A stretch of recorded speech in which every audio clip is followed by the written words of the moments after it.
네, 2023년 8월 26일 토요일 아침 긍정학원을 오늘 20까지 한번 다 함께 외쳐. 오빠! 기전에 김승호 회장님의 자기 경영 노트, 이게 저는 성경을 매일매일 잠언을 읽지만 그 다음으로도 짧게 읽고 임팩트를 얻고 하루를 잘 생각하면서 실천할 수 있는 좋은 책이니까 정말 추천드리고 싶어요. 이렇게 짧게 저처럼 긍정학원을 올리고 싶거나 그렇게 도움 받고 싶으신 분들에게는 딱 좋습니다. 그래서 오늘은 내용 걱정에 대한 얘기를 한번 하고 싶습니다. 걱정과 근심 그리고 행복입니다. 걱정과 근심. 이 내용을 이 김성호 회장님 써주신 내용과 함께 또 저에게도 좀 적용해 보겠습니다. 우리가 근심하고 걱정하는 일은 대부분 실제로는 어때요? 일어나지 않는다. 그럼에도 많은 사람들은 미래에 대해 근심하고 걱정하고 최악의 상황을 상상하며 노심초사한다.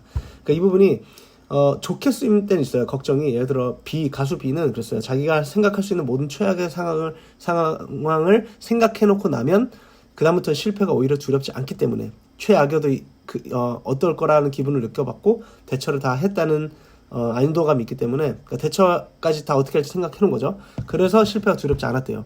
그렇게 하는 건 괜찮은데 만약에 실패라는 생각으로 인해 마음이 고통스럽고 우울해지고 막 부정적으로 흘러간다. 그렇다면 전혀 도움이 안 되는 거죠. 예를 들어 그 김승호 회장님 처형이 이런 말을 했대요.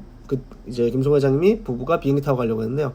난 둘이 함께 비행기 타고 가는 건 반대야. 그러다 사고 나면 어떡해. 근데 실제로 그럴 수도 있겠죠. 왜냐면 실제 그런 일이 생겼었으니까. 그러나 차를 타고 가다 사고로 죽는 확률에 비하면 비행기 사고는 훨씬 적다는 거죠. 제 아내도 제가 산에 한번 갈까 하면 뱀 나온다 그래요. 뱀 나와. 그래서 저 산에 가면 무조건 뱀 있는 줄 알고 우리는 안 가고 있습니다. 과연 이게 도움이 될까요? 교통사고 날 확률이 훨씬 높다는 거죠. 그럼 차를 가져가지 말까요? 아니죠. 저도 맨날 탑니다. 그런 거죠. 또 김승호 회장의 장모님은 이제 너무 잘생긴 남편, 그리고 그러니까 장인어른이 너무 미남이셨나봐요. 그리고 딸이 5이나 있었대요. 엄청나죠. 얼마나 매일 하루도 걱정 없이 산 적이 없대요. 그래서 이제는 걱정 없는 게 걱정이야. 걱정이 없으면 불안해. 걱정을 해줘야 안심하는 거 있죠. 저는 되게 잘 알아요. 저 되게 예민한 스타일이었고 저도 막 스스로가 막 온갖 걱정을 짜내서 그래야만 막 스스로의 대가를 치러줘야 돼. 막 그래야만 내가 잘하고 있는 것처럼. 와우. 그래서 걱정 없는 날이면 걱정을 만들어서라도 걱정을 해야 할 지경이었던 거죠. 그런데 실제로 한평생 장모님이 걱정할 만한 일이 일어난 적은 전혀 없다는 거예요. 아시겠죠? 그러니까 우리가 실제로 보면 항상 더 나쁜 시나리오를 만들어 놓고 생활한다 그러잖아요. 그러니까 근데 그게 도움이 안 되면 안 되는데 우리 회사는 망할 것이라면 전직을 심각하게 고려하는 직장인. 그죠? 퇴근 시간보다 남편의 귀가가 잠시만 늦어도 온갖 불길한 상상을 하는 아내. 둘 다 키가 큰 부부가 우리 애는 안 크면 어떻게 하나는 걱정. 뭐 이런 거 있잖아요. 아침부터 막 배가 아프면 암 아니야? 뭐 이러고. 그죠? 이렇게 여러 가지 생각으로 우리는 그냥 떨쳐내지 못하고 불안을 엄청나게 땡겼습니다. 오히려 가불로 땡겼는 것 같아요. 그래서 누구나 행복해지길 원하면서도 걱정과 근심은 불행을 막기 위한 대비책이라고 생각하고 있다는 거예요. 그러나 그게 바로 행복을 느끼지 못하게 하는 가장 큰 문제라는 거예요. 한 번 더 살짝 얘기해 볼까요? 그러면은 사소한 걱정, 근심에도 사람들이 참질 못하는데요. 예를 들어 버스가 좀 늦게 오면 어때요? 괜찮으세요? 여유있게 책도 보고 해야지. 그게 아니라 막 분노가 일어나죠. 분노가. 네.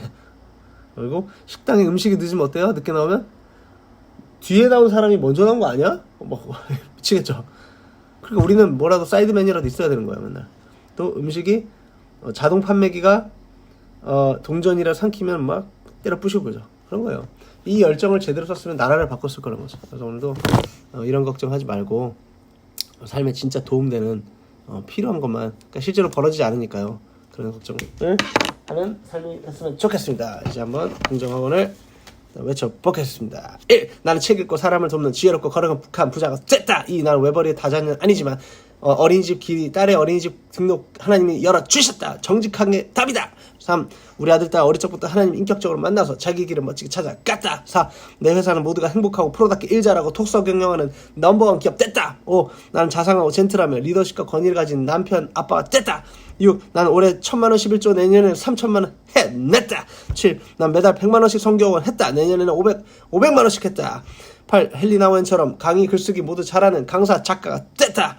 9. 난 올해 전자책을 발간해냈다. 내년엔 종합베스트셀러 1위가 됐고 3년 안엔 전세계 베스트셀러 돼서 30개국 언어로 퍼져나갔다.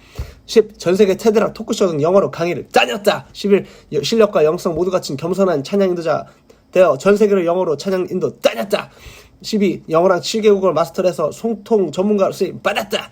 13. 5년 안에 도서관과 예배당을 지었다. 14. 7년 안에 강남 건물 2채 얻어서 착한 임대로 사람들을 도왔다. 15. 올해 유튜브 2만 명, 내년에 50만 명 찍었다. 16. 블로그, 카카오 브런치, 인스타그램 모든 곳에서 인플루언서가 되어 선한 영향력 끼쳤다. 27. 아들, 딸 스마트폰 게임기는 하나님이 적합한 시기에 사줄 것이다. 완벽히 사 때가 되었다. 그전에는 몸으로 놀고 가급적 창의적인 행동을 하는 전자기기에서 멀어지고 정말 똑똑한 필요할 때만 사용하는 멋진 아이들이 됐다. 18. 난 새로운 남을 돕는 이롭게 하는 일을 위한 새 사업 아이템이 넘치게 됐다. 19. 내년까지 주식, 부동산, 경제 영어 마스터해서 절대 뒤처지지 않고 앞서가는 재테크 전문가 됐다. 20. 난 내년부터 축구 선교를 시작했다. 메시, 음바페, 네이마르 내가 다 만났다. 21. 이 모든 긍정 화거는 세상 사는 동안 하나님의 선하신 뜻을 이루기 위한 도구가 됐다. 오늘도 토요일 힘차게 걱정이 아닌 실천해서 걱정을 몰아내는 멋진 하루가 됐다. 파이팅! 주말 잘 쉬세요. 수고하셨어요.